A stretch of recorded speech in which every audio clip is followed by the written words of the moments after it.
মারিফতের খোদা আল মারিফতের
কথা বলবো।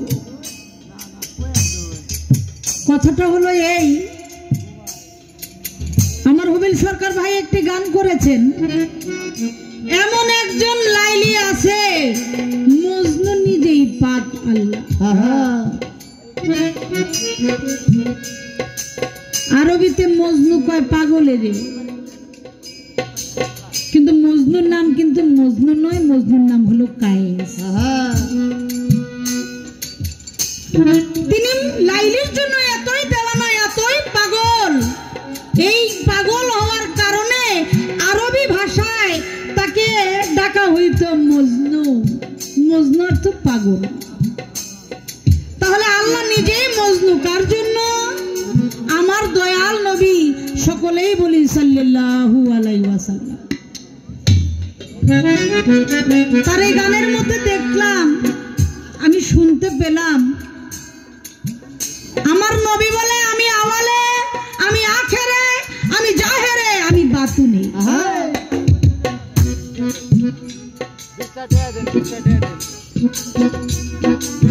আওয়ালে নবী কোথায় ছিলেন?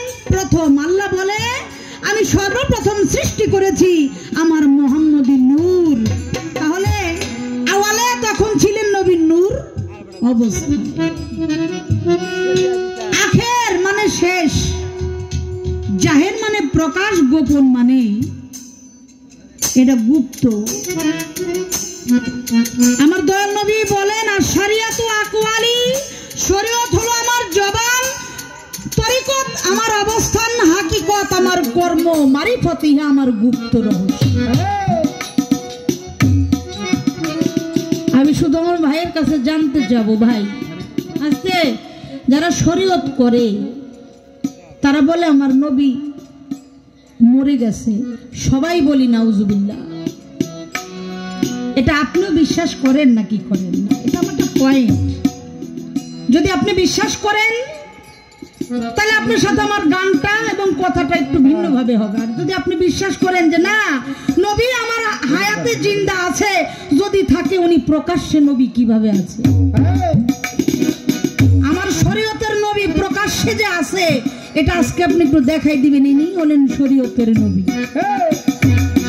একটি প্রশ্নই রইল ছোট্ট করে, বেশি বড় আর করলাম না।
হইল ভেদ